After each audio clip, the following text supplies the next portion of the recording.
Hi there, my name is Heather Feather. I am the owner of Rare Bird Medicine, and today's topic is Thy Kingdom Come. I talk about temples a bunch, and I was thinking about how kingdom is another word for that. This is a temple, and this temple walks in temples. And so one of the things that I bring to bear in a few of my classes is just the awareness that you are a kingdom, you are a temple, and you are carrying that around through other temples. And so there's no reason that a temple of light, a temple of the light of love, a kingdom of the light of love should stew in trash, should stew in filth. And so it is sacred. They say cleanliness is next to godliness, and this video isn't about your clean home and car, but it's a point I want to touch on. There is value in having a sacred space that your sacred vessel walks through and drives around in.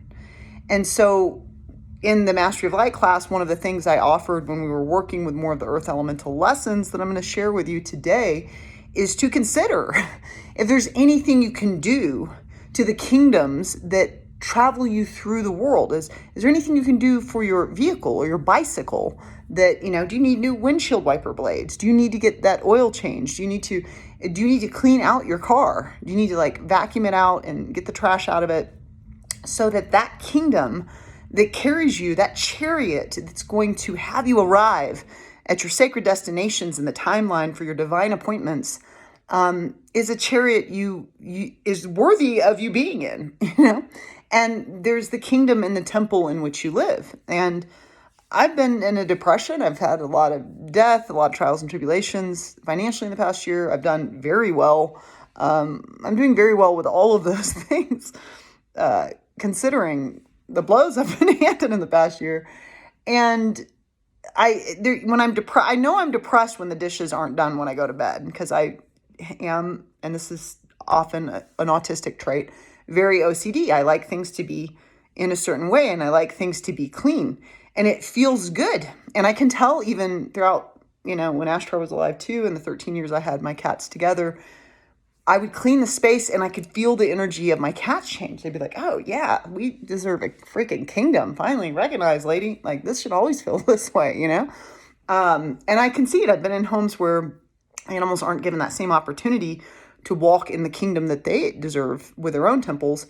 And I can feel their energy kind of not enjoying the space as much. I can feel it in the two-leggeds too. So one piece I'm just touching on briefly, she's a wordy broad, is, do you ensure that your kingdom is traveling around in kingdoms, in temples, in sacred divine spaces that are worthy of the light of your love, traversing those spaces? And inwardly, how do you treat the kingdom? I love coffee. There's a mega coffee. Love it. I can easily and often throughout my life have had 3 cups of coffee every day. And that's great. But one of the things I learned, one of the shamans and medicine men that I train with, that is teaching me about the plant medicine world, I got to have a conversation. I really value any time where I get to receive his teachings, because he's a really quiet person. And he was telling me that caffeine numbs the heart. And so I definitely have been a massive caffeine consumer, even though I don't drink soda ever unless I'm having pizza or something. I'm not a soda drinker. I gave that up a long time ago. I switched to sweet tea because I'm a Texan. And then I switched to unsweet tea, which my friend Brandy Schaefer taught me. And then, try to drink more water. But I can drink coffee all day, truly. I mean, sometimes at night I'm like, oh, it'd be good as a cup of coffee. And my family will do that. In the holidays, do you want coffee? Even though it's late at night, and So I got off caffeine to train with this wonderful teacher on plant medicines. And when I came back, I decided I'm not picking it back up because I don't want to numb my heart. My heart has a tremendous amount of agape, divine love to hand the world that the world so deeply craves in these hours. And why would I numb my ability to share one of the highest graces that I have to offer down here? Heather Feather is full of heart energy. I have so much love for the insects, for the plants, for the fish and the birds, my feathered brethren, and the four-leggeds and the two-leggeds and the three-leggeds and the no-leggeds. I freaking love life. I love it all. And I have a lot of love to offer it. So I don't want to numb my ticker, and so I just didn't get back on it. So now I'm doing like a peppermint rose tea, or I'm doing, decaf, or I've been doing mud water at home, and I'm switching to trying the different mushroom coffee alternatives.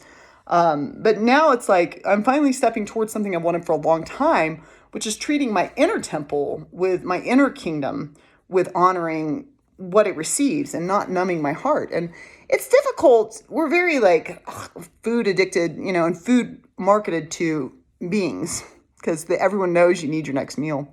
And there's lots of trash, it's like, hey, trash panda, you want more trash? And it's fun. It's full of grease and fat and sugar and salt and blah.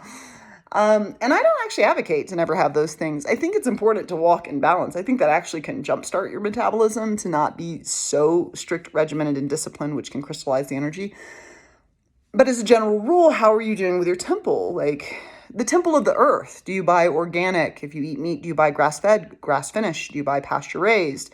It's different than cage-free, Cage-free means they may get some roam time, but pasture-raised means they were out in a pasture, and they were actually putting feces, stamping it into the soil, which causes rich soil. And when we have lots of microorganisms in our soil, it pulls carbon monoxide out of the air, and that carbon is utilized by the soil. So it kind of reverses the effects of what we're doing here at our school when we buy grass-fed, grass-finished, pasture-raised foods. So do you buy grass-fed ghee, or, are you honoring the kingdom that is the earth? Are you honoring the kingdoms that you walk in? Are you honoring the kingdom that is your physical vessel? Are you honoring it on a physical level? Are you honoring the kingdom of your mind? What do you put in your mind? Heather Feather has a lot of books. I put a lot of books up here, y'all. Mainly I like to put books in my mind, but I'm not going to use the word we use in my family because it's rowdy. But I've been watching some trash television lately. I don't know why.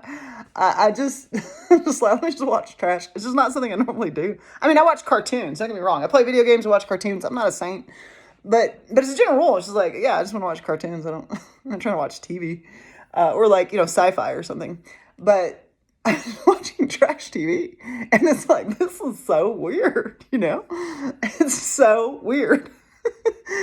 And that can be okay, but it's like, I started watching something about dating psychos, because I've definitely had my share of that fun experience.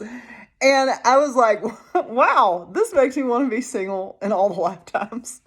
And it's cool. It helps me to be at peace with where I am in my life. But it's like, I don't know if this is aiding to my mental kingdom, because what I really want is to surrender to allowing the beloved in and stop putting up any walls or defenses that I have to truly being loved by the beloved and allowing the tremendous love in my heart to go towards the beloved. And in order for me to magnetize that person in, it would probably help for me to not watch TV shows about psychopaths, because I've dated some and it's just like horrifying. Never get on a dating site again, Heather. That's a dang nightmare. And so it's what kingdoms do you give your mind to marinate on? I follow the Daily Stoic. I follow, Stoicism, and there are many things that I follow, animal best friends, things that might increase dopamine. They might work with my neurochemistry, my biochemistry. They might work to lift the mood or to help with depression. What do you put in the kingdom of your mind? What you're putting in the kingdom of your mind, you're putting in the content of your character. And you're putting it in the content of your heart, your sweet, sweet heart. And so what do you put in the kingdom of your heart? Your heart is a great teacher, and it'll tell you right away, that feels terrible. If you're in a relationship that's unpleasant, your heart tells you immediately, this feels deeply unpleasant, this conversation. This conversation just turned into unpleasant. It doesn't feel good. And, we tend to blame the heart. Oh, I'm heartbroken. My heart's so stupid, dumb heart. Ugh. But it's actually the brain that's like, your heart's like, this doesn't feel good. And you're like, oh, the brain's like, shush, shush. It's fine. it's a massive red flag on the play, but whatever. It's like your heart's like, no, don't talk to me that way. Inappropriate. So how are you treating your heart? The kingdom of your heart. Your heart, the reason we say gut feeling is because your intuition is connected to the feelings that you have. And so your feelings are going to attune more to the subconscious mind and show you more of a higher intelligence that's within you. And so when we disregard the heart and we don't listen to the heart of the matter, we might miss a key vital point from a more intelligent aspect of our own beings. And finally, how are you treating the temple of your spirit? What do you do to feed your spirit? You can be an atheist and you can still enjoy a sunset. You're welcome to ignore near-death experiences, reincarnations, ghosts, 21 grams. You're welcome to ignore volumes of evidence of things that have had case studies and be atheist. That's fine. It doesn't mean you have to have a disconnection to some form of spiritual practice. The most scientific thing you could do is actually meditate and look for a soul and a spirit within you every single day until you die. Then by the time you die, if you haven't found one, your atheism has a lot of scientific inquiry to go behind it. But no matter what your belief, atheistic, agnostic, deeply spiritual, religious, how do you treat the kingdom of your spiritual aspect of being, or that which is beyond the physical, metaphysical, meta meaning beyond, physical meaning the physical world. So there's a metaphysical component of listening to the wind and knowing and hearing and feeling that it's there, and also recognizing that you don't see it, but you can feel it. I can feel this energy, this entity, this thing that is swirling around me and swirling the leaves and causing them to dance, and yet my eyes have nothing to witness with this. So, and then another facet of thy kingdom come, and the main reason I want to make this video is that you are a kingdom.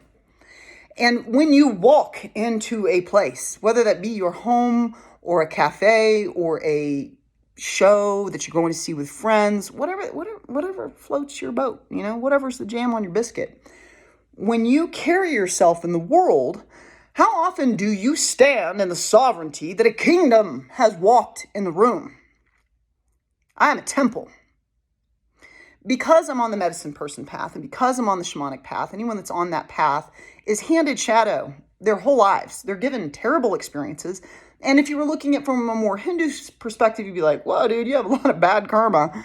But actually, if you look at the most evolved beings on our planet, evolution happens in a tragic environment, in a very shadowy, tragic environment. That's the pressure that makes the diamond shine the light forth. And so if you've had a really hard life and you've had a really hard time and it's been difficult, then it's possible that you have much to shine. And do you walk into a place as if the light of love has arrived? When I go into a building, there are moments when most of the time when I'm in a building, I'm praying for all the four-leggeds, I'm praying for the children, I'm doing solar Celtic crosses to protect the children. I'm putting in prayers that they love themselves, irrespective of the teachings they're given. I'm shaking the web. I'm praying for that family. I'm praying for that homeless person. I'm usually just praying. Usually praying. That's mostly what I do with my day. And, there are moments in which I'm aware the light of love has arrived in here, everybody. Because I, Heather Feather, as the light of love, am attuned to the truth of my kingdom. And thy kingdom has come. It has arrived for you. It has arrived for you.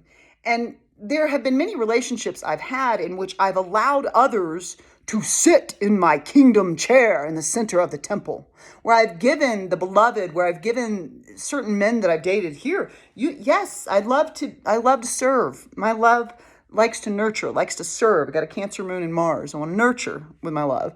But it does not mean I am a servant. And I have often been more than willing to play a subservient role in which it's like, you sit in the temple chair, my king. What else can I get you? What else can I do for you?